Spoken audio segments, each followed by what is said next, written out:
Finaritra mamangy antsika rehetra indray amin'ny alalan'izao horonan-tsary zao ary faly manonona ny fiadanana amintsika rehetra. Ny fiadanan'ny Tompo Jesosy no tonona amintsika rehetra mampandroso ny tenanay amin'ny alalan'izao horonan-tsary zao.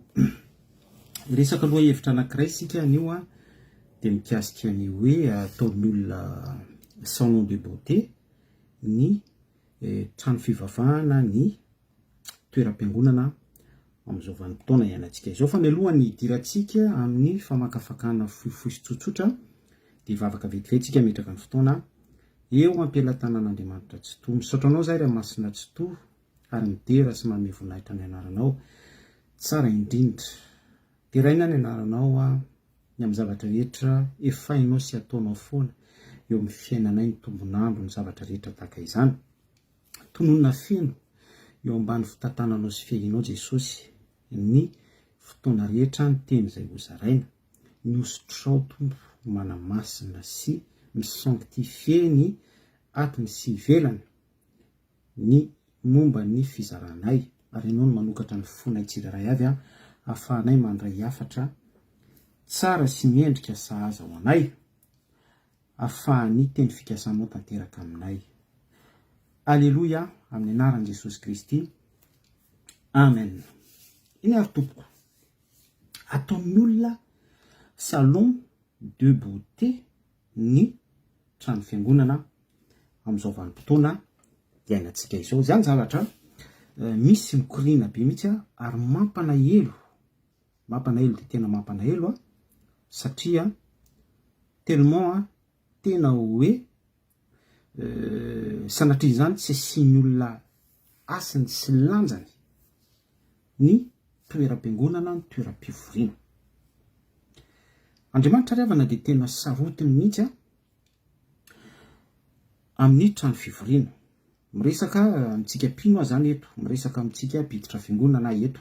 Sarotiny Andriamanitra, sarotiny Jesosy Kristy. Ary mamadika baiboly sika dia misy tantara tahaka izao amin'ny filazantsara araka ny Matthieu, Marc, Luc, Jean. Nisy fotoana ny olona ny vahoaka jiosy niditra tao amin'ny tempoly dia ny zavatra nataon'izy ireo tao amin'ny tempoly dia mivarotra anana, mivarotra ondry, mivarotra tout ce que vous voulez. Nataon'izy ireo tsy hanambarotra izany ny tempoly. Dia tezitra Jesosy. Rehefa tezitra Jesosy dia narodany Jesosy avokoa ny fivarotana rehetra, tena hoe avec la rage. Ilay rage io tsy haromontana, tsy hoe fahatezerana misy fikendrena, fa ilay fahatezeran'i Jesosy io dia ilay fahasarotam-piariny amin'ny voninahitr'Andriamanitra, fahasarotam-piariny amin'ny fahamarinan'ny soratra masina, fahasarotam-piariny amin'ny lanjan'ny filazantsara. Fantatsika moa fa Jesosy Kristy izy tena dia filazantsara. Ny fisehoany dia fisehoany ny filazantsara. Fa eto arak'ilay ohatra ny raisiko izay mazava amin'ny baiboly, avadiny baiboly, dia misy brigand jiolahy, misy commercial, misy karazan'olona be da be araka ny toetrany sy ny fisainany sy ny fieritreretana izay tsy mifanaraka amin'ny soratra masina, manapatra ao anatin'ny toeram-piangonana, ao anatin'ny sinagoga, ao anatin'ny tempoly. Tezitra i Jesosy noho izany tranga sy toetra mamoetra nisy tao amin'ny tempoly izany dia nravany Jesosy Kristy ny tempoly. D'ailleurs moa efa faminaniana tany amin'ny Isaia mpaminany le izy. Isaia toko fa 4:9, andininy fa 4:20, 4:9, andininy fa 4:9. Isaia toko fa 4:10, andininy fa 7 azafady. Isaia 56:7 mazava tsara ilay faminaniana hoe fa ny tranoko dia atao trano fivavahana ho an'ny firenena rehetra, fa ianareo kosa manao azy ho zohy fiheren'ny jiolahy. Dia aty amin'ny Luka toko fa 7:20, andininy fa 9:20, ilay faminaniana arak'ilay ohatra ny raisiko teo Jesosy Kristy mandrava ny tempoly, mandrava ny brigand, mandrava an'ireo olona mpikirakira isan-karazany izay tsy araka ny sitrapon'Andriamanitra fa mandeha araka ny filana. Voasoratra ihany koa ny Marka toko fa 2:20, andininy fa 7:20, sy ny Matthieu toko fa 2:20, andininy fa 3:20. Fa ny tranoko Jesosy Kristy dia atao hoe trano fivavahana ho an'ny firenena rehetra. Efa voasoratra amin'izany ny anton'ny fisian'ny tempoly, ny anton'ny fisian'ny sinagoga, ny antony fisian'ny trano fiangonana. Voasoratra ho amin'izany. Fa ny tranoko dia atao hoe trano fivavahana ho an'ny firenena rehetra, fa ianareo kosa manao azy ho zoy firen'ny jiolahy isika. Mampalahelo ry havana fa araka ny topika izay nosafiditsika anio, noraisitsika anio dia hoe ataon'ny olona salon de beauté ny trano fiangonana. Izany hoe izay le hoe resaka salon de beauté izay fantatsika fa ny salon de beauté dia fanatsarana bika sy endrika. Ny salon de beauté ao ianao no mandoa vola, mandoa écoulage, dia ao ianao no manao manicure. Manicure ozy ny vehivavy mamboatra hoho, mamboatra ongle. Ao ianao no manapaka volo, ao ianao no mamboatra forme, ao ianao no manao séance de bronzage, ao ianao no manao izay tianao sy eritreretinao tanteraka anovanao ny tenanao amin'ilay endrika ivelany. Tsy misy resaka toetra ao. Averiko tsara. Rehefa miditra salon de beauté ny tovovavy anankiray na ny tovolahy anankiray dia anamboatra ny vatany izay, anamboatra ny tenany izay, anamboatra n'ilay endrika ivelany izay.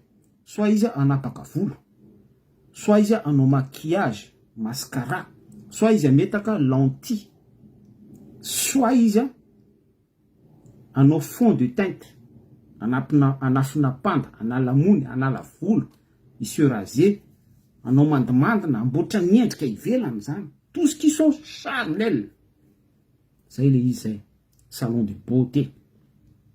Dia ilay beauté eo, araka ilay fantsindriko sy natsidiko nazavaiko teo, dia ilay aranofo fa tsy ara-panahy. Ary mampanahelo fa izany tranga izany no tranga ny fiangonana maro amin'izao fotoana izao. Dia rehefa mivoaka amin'ilay salon de beauté, ilay olona tsy mitoetra ny miova ao. Ilay olona miditra ao mety hoe olona hypocrite be izy. Ilay olona miditra ao mety hoe olona pisoloko be izy. Ilay olona miditra ao possible mety hoe olona mpanolana, mpangalatra sy izay rehetra mety toetra isan-karazany arak'izay saintsainao sy eritreretinao, fa tsy mifanaraka amin'ny Baiboly, tsy mifanaraka amin'ny didy sy recommandation takin'ny Baiboly izorantsika ahafahantsika manovy ny ara-panahy. Fa rehefa miditra ao ilay olona dia ny fanatsarana n'ilay endrika ivelany. Dia rehefa mivoaka ao ilay olona dia toy ny hoe olona mamiratra, olona kanto, olona manana ny maizy azy, olona la classe, olona élégant na élégante, olona feno ny hatsarana, olona mendrika sy tsara sy tokony terainy sy ny sisa rehetra, satria izay le vue de l'extérieur, izay le fahitana azy ivelany, satria voamboatra avokoa ny momba ny tenany rehetra. Fa attention, fa mipetraka izany ny fanontaniana hoe voamboatra ve ilay ao anatiny rehefa miditra salon de beauté izy? Voaova ve ilay toetra anaty? Raha ohatra izy mpanolana ve ka niditra tao amin'ilay salon de beauté dia namboary ny ohatra hoe masony, namboary ny hohony, namboary ny tsy maninona hoe ny tratrany, namboary ny bikany, nanao séance de bronzage izy, nanao mascara izy, elle est belle, il est beau, sy ny sisa rehetra. Voaova ve ny toetrany? Tsy ry havana. Haitsika ny valan'izay fa hoe raha miditra salon de beauté izy dia mazava ho azy fa la endrika ivelany no mamiratra, fa la ao anatiny dia mijanona foana hoe mety ho confiture, na mety ho compote, na mety ho yaourt efa lany daty, na mety ho lamoka anatody, na mety tsy fantatro izay kisary, ahafahantsika mandrefy azy. Dia izany ny zavatra misy amin'izao vanim-potoana izao. Miditra ao anaty fiangonana ny mpino anankiray, mitondra fiangonana ny mpitondra fiangonana anankiray, miditra ao anatin'ny fiangonana ny olona idonam-paoriana anankiray. Ho aserintsika ireo ohatra ireo. Miditra ao anaty fiangonana ny mpino anankiray. Dia rehefa miditra ao anaty fiangonana izy dia ny antony idiranao anatin'ilay fiangonana dia fanamboarany position aneo anivony fiarahamonina hoe raha miditra ao amin'ilay fiangonana izy zany dia toy ny hoe mampita mesazy amin'ny fiarahamonina sy ny sosiete fa hoe iza de mpino, iza de mitafy fitafiana Jesosy Kristy, iza de mitafy fitafiana soratra masina, iza de mitafy fitafiana kristianina. Satria iza de miditra fiangonana rehefa sabotsy na alahady na tsy fantatro araka izay religion maharesy lahatra azy sy anaram-piangonana ironany. Fa ny fidirany amin'io fiangonana io araky ny anarany avy sy araky ny etiketin'ilay fiangonana dia mitovy endrika mihitsy amin'ilay ohatra nyraisintsika teo hoe tahaka ny miditra salon de beauté ilay olona. Miditra amin'ilay fiangonana izy dia anamboatra ny paoziny izy, d'ailleurs izy efa manamboatra ny paoziny izy alohan'ny idirany ao anatin'ny fiangonana, dia rehefa miditra ao anatin'ilay fiangonana amin'izay izy dia participer izy amin'ny famakiana ny tenin'ny soratra masina ohatra, miparticiper izy amin'ny firana hira de louange ohatra, miparticiper izy amin'ny fivoriam-piangonana ohatra, miparticiper izy amin'ny fandoavana karatry ny mpandray ohatra, miparticiper azy amin'ny activité rehetra izay sahanina ao anatin'ilay fiangonana. Fa ireny rehetra ireny dia mijanona ho produit anamboarany tenany fa hoe mpino tsara sy mendrika selon la Bible sy matotra ary tena hoe mpino fidèle amin'ny mahatepita azy izy ao anatin'ilay fiangonana.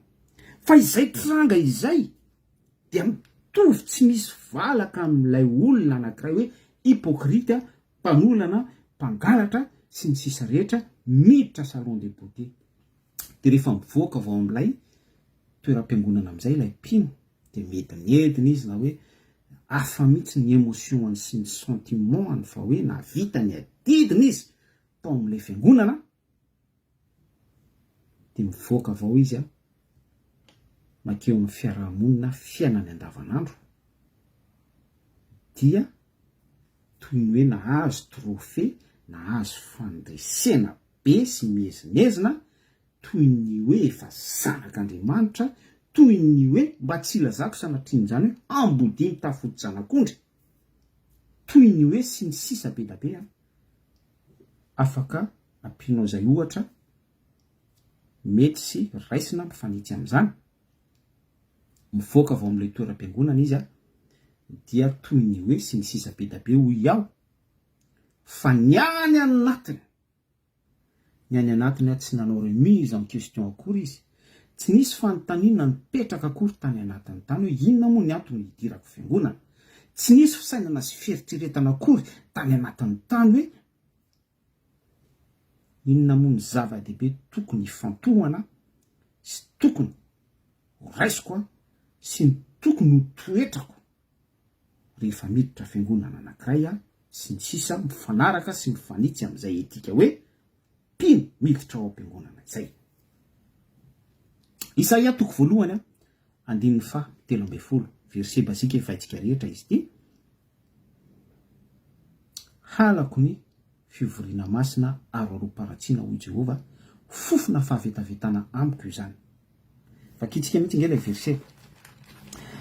Isaia toko voalohany 13 mivaky toy izao amin'ny anaran'i Jesosy Kristy: aza mitondra fanadim-poana intsony, fofona fahavetavetana amiko izany, ny voalom-bolana sy ny sabata ary ny fiantsoam-piangonana tsy zakako ny fivoriana masina aro arom-paratsiny. 14 ny voalom-bolanareo sy ny fotoam-pivavahanareo dia alany fanahiko, mavesatra amiko izany ka sasatra mitondra azy aho. Amen. Riavana. Ny contexte araka ty Isaia tia dia marina fa ny fiangonana Hébreo, ny vahoaka Israel tamin'izany vanim-potoana izany, izay nankaloiloy an'Andriamanitra tsotoa ny fomba fivavahana miaro fiatsaram-belatsihy, ilay fomba fivavahana araka ny sujet antsika hoe mpimiditra salon de beauté, mamboatra endrika ivelany fa la ao anatiny ao a tsy mifanaraka amin'ny zavatra takin'ny soratra masina lay toe-po entina miditra ao amin'ny fiangonana na au moins hoe ny antony idirana fiangonana dia ilay fikatsahana sy fisainana na fieritreretana hoe hibebaka hifonany amin'ny ratsy fanao, hitady marina ny tavan'Andriamanitra, hiala tanteraka amin'ilay esprit miatsara velatsy, hiala tanteraka amin'ilay fanao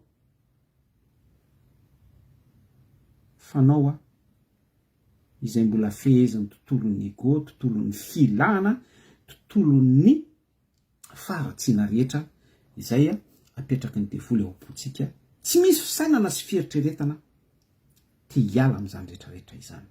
Alako ny fivoriana masina aroaroam-paratsiana ho Jehova.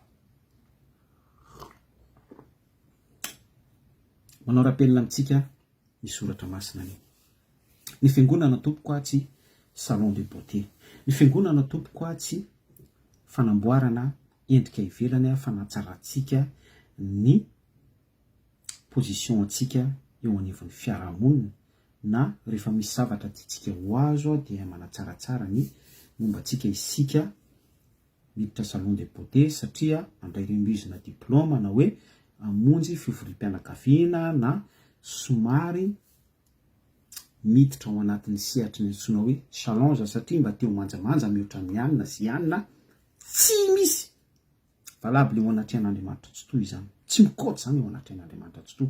Izao Jehova Andriamanitra reo dia Andriamanitra mandinika ny fo sy ny fo.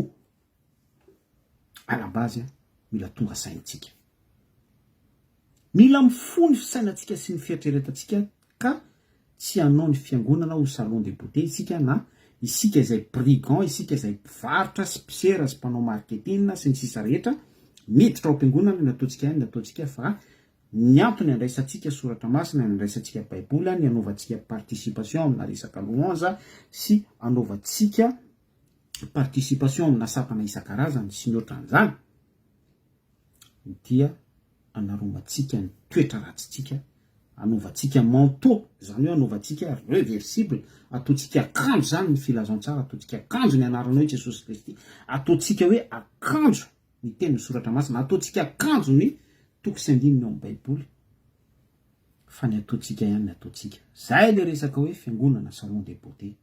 Mampalahelo zany ry havana. Ny tranoko ozy Jesosy Kristy dia trano fivavahana ho an'ny olona rehetra. Zany hoe fivavahana izany dia fikatsahana relation amin'Andriamanitra, izany fivavahana izany dia fidirana intimité amin'Andriamanitra tsy toa. Mikatsaka an'izay intimité izay, mikatsaka ny relation profonde ao amin'ny miafina ao amin'ny Jesosy Kristy. Zay le ambarany amin'ny Matthieu 5 hoe rehefa mivavaka ianareo dia midira ao amin'ny efitrano mangingina, dia arindriny ny efitrano mangingina dia miantso ny raitsy to ao amin'ny mangingina isika, fa ny raitsy to izay ao amin'ny mangina no marina ny vavakantsika ao amin'ny mangingina. Amen. Alléluia. Raha vakitsika ny Matthieu 7:20. Ary tamin'izany Jesosy dia niteny tamin'ny vahoaka sy tamin'ny mpianany ka nanao hoe eo amin'ny fipetrahan'ny Mose sy ny fipetrahan'ny mpanoran-dalàna sy ny fariseo, ko amin'izany izay rehetra lazainy dia ataovy ka tandremo, fa aza mba manao araka ny asany satria miteny ihany izy nefa tsy manao. Eo ihany iny efa manazava sady an'ilay resaka hoe fiangonana salon de beauté izany. Zany hoe eo zany misy au gradé fariseo sy mpanoran-dalàna ao amin'ny sinagoga, ao amin'ny tempoly, ao amin'ny fiangonana, fariseo sy mpanoran-dalàna afaka akaparitsika ihany koa ny exemple hoe io misy pasteur, io misy bishop, io misy Cohen, io misy, satria izy ireny no au gradé, mahay ny tontolon'ny baiboly, teolojiana, mahay ny soratra masina. Mialatsina raha misy se sentir visé amin'izany zavatra lazaintsika izany, fa la vérité izany dia mety hoe président na fiangonana na sampana na tsy haiko au gradé reny zany le hoe fariseo sy mpanoran-dalàna, fa amin'izy ireo dia toy ny salon de beauté ilay fiangonana satria izay rehetra lazaina dia tsy ataony. Ary zay le ampitandremo an Jesosy Kristy eto, izay rehetra lazainy dia ataovy ka tandremo, fa aza mba manao araka ny asany satria miteny ihany izy nefa tsy ataony. teny zany ny baiboly aza mitsangajanga nefa ry zareo mitsangajanga aza mamono olona nefa ry zareo any ambadika any manolana toriteny misy zay endrika famonoana olona izay amin'ny endrika isan-karazany na mety mivantana na akolaka miray petsapetra amin'ny mpanao politika izy efa famonoana olona daholo zany sy ny sisa rehetra zay endrika mety mahatonga famonoana olona mivantana na akolaka koro amin'ny esprit any amin'ny saina sy ara-panahy be da be mitondra fivavahana tafiditra sy voasaringotra amin'izany zavatra resantsika izany. Toy izy atsika ny famakinany teny soratra masina eny mame entana sady mavesatra no sarotra entana izy ka manaingina izany eo amin'ny soroky ny olona amin'ny soroky ny mpino zany kanefa ny tenany tsy mety manetsika izany na dia miratsa-tanany anankiray akory azy. Zay de resaka salon de beauté naingitsaingitra tanareo le vehivavy le sao de tapaka ny oako sao de miala ny vernis à ongles sao de tsy mandray anjara amin'ny raha mihitsy ary misy mpino manao an'izany tsy lehilahy tsy vehivavy tena zao ny témoignareo amin'izany manao partage fa nisy fotoana namonjy fiangonana zandriny anankiray de misy ny fandraisana andraikitra sy ny raha rehetrarehetra atao zany tao amin'izany fivoriana izany fa misy vehivavy tena miaingitsaingitra misy lehilahy tena tsy mandray andraikitra mihitsy tsy hoe sarotiny amin'izany fa nalahelo tena ory sy ferena mihitsy ny tato anatiko. Misy fotoana saiko mikaseko sur table le satria ilay pasteran'ilay fiangonana mihitsy nandrasiko iteny an'ilay mpino hoe mba mandraisinareo andraikitra fa ny zavatra nafinaritra de misy mpino vehivavy anankiray nanatona anao izy tena menatra anao raha natao izy mafinaritra anao nareo mivady manetry tena sy ny sisa rehetra bref voninahitra ho an'Andriamanitra indray mandeha any ny mamonjy an'ireny karazana toeram-piangonana ireny de anjaran'ilay mpitarika sy ilay pastora ao no migere an'ilay mpinony raha-pianakaviana komony azy tsy de tirako lalina bon raha mandre an'izao afatra zao nareo de mila miva amin'ny fanavaozana ny saina amantaranareo ny sitrapon'Andriamanitra satria ny fiangonana dia tsy resaka salon de beauté fa ny fiangonana ny fiarahantsika mivavaka ny fimbonam-bavaka sy ny zany dia fikatsahana ny herin'Andriamanitra fikatsahana ny voninahitr'Andriamanitra ary indrindra ao isika no mila mianatra sy manaiky tefena ho vain'Andriamanitra ao anatin'ilay fimbonam-bavaka ny momba asa ianao ny amin'ny toetra rehetra zay tsy mifanaraka amin'ny sitrapon'Andriamanitra fa rehefa tsy manaiky an'izay ilay olona rehefa tsy vonina izy no amin'izay de tsy miparticiper culte na miparticiper activité miaraka aminazy surtout izy raha tsy manaiky ahitsiko ary be da be malgré ny olona tsy manaiky ihitsy ao anatin'ireny zavatra tahaka ireny dia za koa mandray ny décision avy eo satria za tsy iseo traîner araka amin'ny olona ohatran'ireny mahitsy be zany zavatra teneniko zany satria tsy hoe manana orgueil spirituel na vinavim-panahy za tsy mandany andro amin'ny olona ohatran'ireny be da be ny olona mila famonjena ary ny mombana ihany koa tsy hosombaiko amin'ny zavatra tsisy dikany ohatrany satria ilay olona mihitsy tsy te hiova tsy te hanaiky amin'ny famonjena fa à côté afaka foana isika mampiseho ny sitrapon'Andriamanitra miaraka mba ho hitan'ilay olona mba ho tsapan'ilay olona fa tsy miparticiper amin'ny satria Jehova mihitsy no miteny eto hoe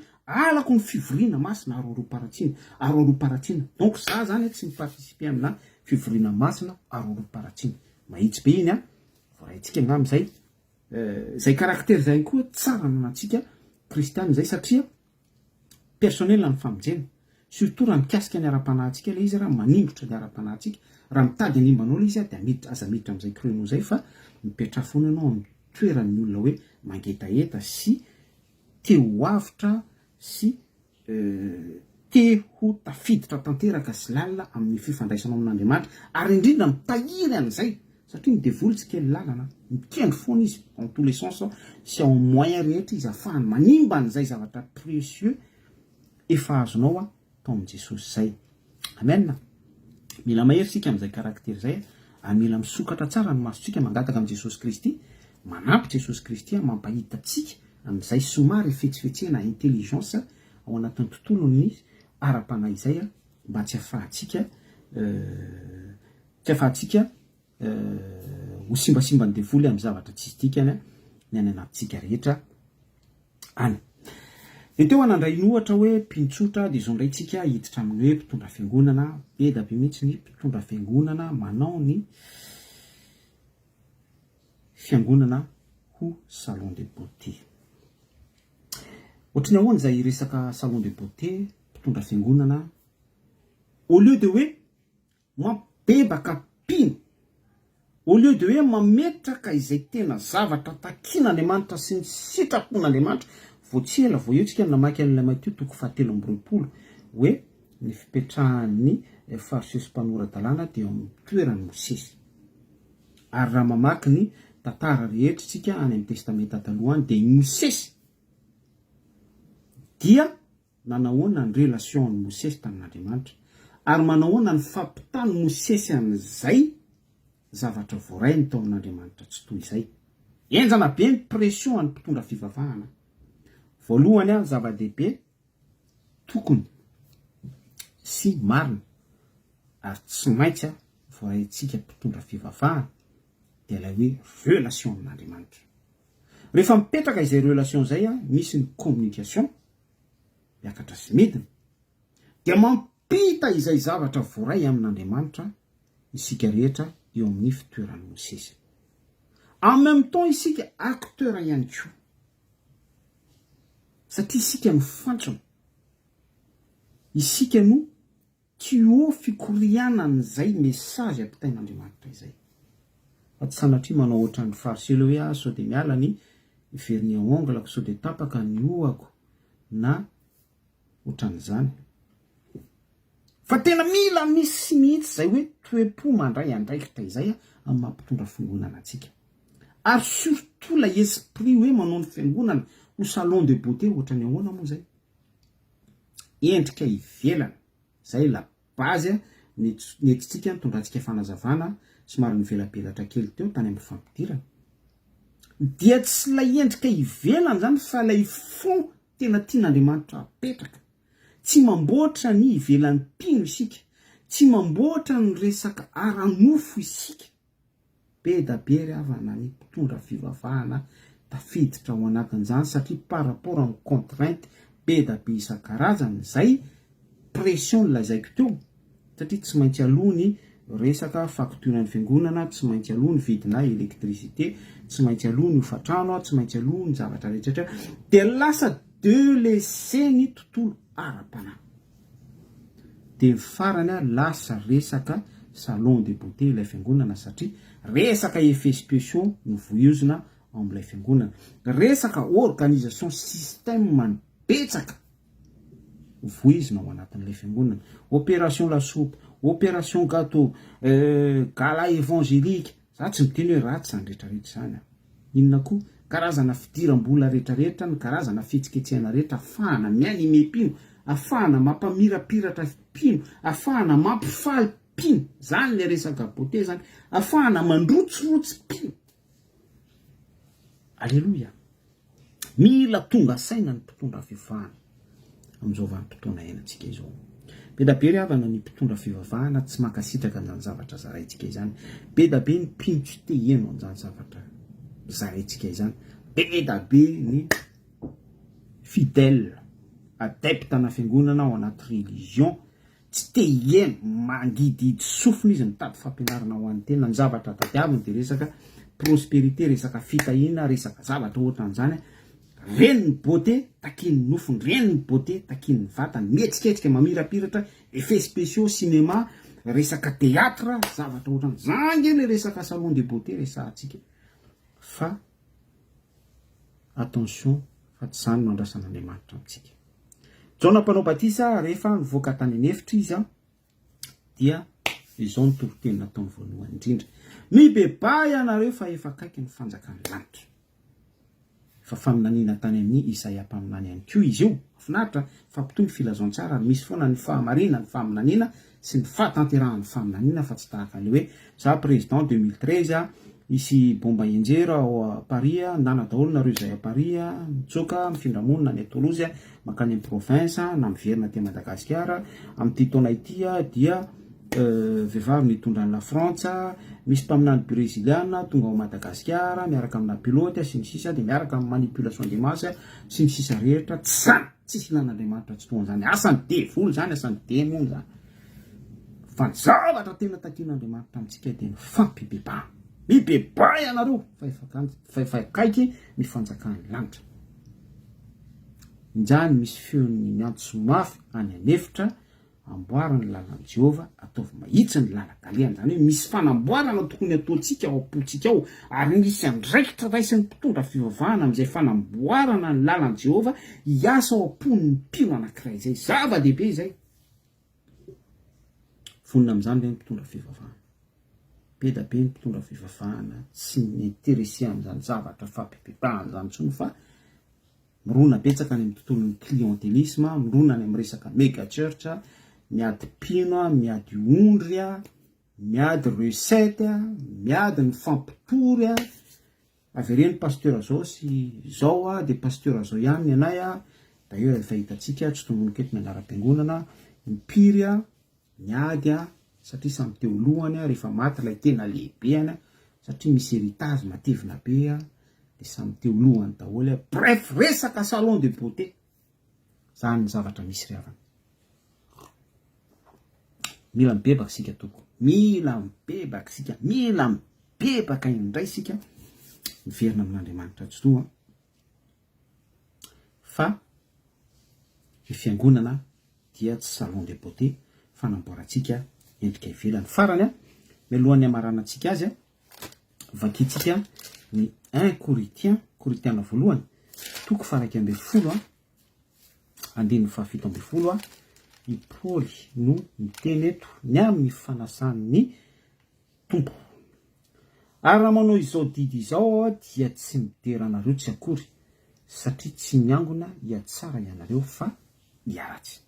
Paoly zany eto dia namoaka didy mihitsy, nanambara hoe tsy hideranareo mihitsy no antony anambarako an'izao didy zao, satria izay ihany koa de manamafy an'ilay voasoratra hoe raha mbola mila sitraka aman'olona tsy mpanompon'ny Kristy. Androany koa zany dia miteny amintsika hoe tsy hideranao akory ny antony izarako fizarana ity amin'ny réseaux sociaux, tsy hidera mpanompon'Andriamanitra, tsy hidera olona anankiray par rapport amin'ny position na hoe mamboatra amin'ny position ka na mamboatra amin'ny position andreny olona ireny na maka équilibre ao anatin'izany. Non, tsy amin'izany fa ny antony anaovako fizarana anio izany de manao rappelina amintsika fa tsy salon de beauté re tompoka ny fiangonan'Andriamanitra, tsy salon de beauté ny fiangonan'Andriamanitra, satria tsy miangona hiatsara ianareo fa hiaratsy. Ny olona miditra ao amin'ilay fiangonana dia anamboatra endrika ici pour faire croire ny société fa hoe ny olona de la classe élégante sy ny sisa rehetra manamboatra ny endrika ivelany ranofo rehetra. Zany daholo mamainy olona tsy hideranareo amin'izany mibebay anareo fa efa akaiky ny fanjakan'Andriamanitra. Zay ny azo nitsaraina anio tsy salon de beauté ny fiangonana, mila tonga saina antsika samy isika mibebaka. Voninahitra ho an'Andriamanitra raitsy toa. Sotranao zay Jesosy ny amin'ny fizarana, ny amin'ny zavatra voambara tamin'ity andro anio ity. Voninahitra ho anao rery ihany. Ianao tompo no misele amin'izany fizarana izany, ianao no manisy tompoka sy amin'izany. Akaiky ny farany ary eo aminao ny fanalahidin'ny fiainana hita maso sy ny tsy hita maso. Mampianaranay tompo afantatra ny sitraponao bebe kokoa hatrany.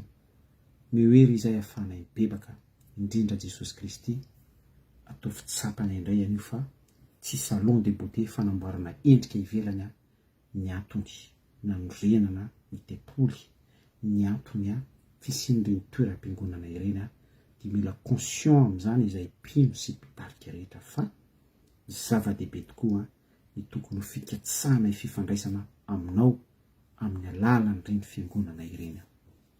Misaotra Jesosy Kristy, voninahitra ho an'ray tsy toa. Alleluia, amen. Miraso antsika rehetra tain'i Jesosy Kristy mamirapiratra eo amin'ny voninahitra. Veloma tompoko.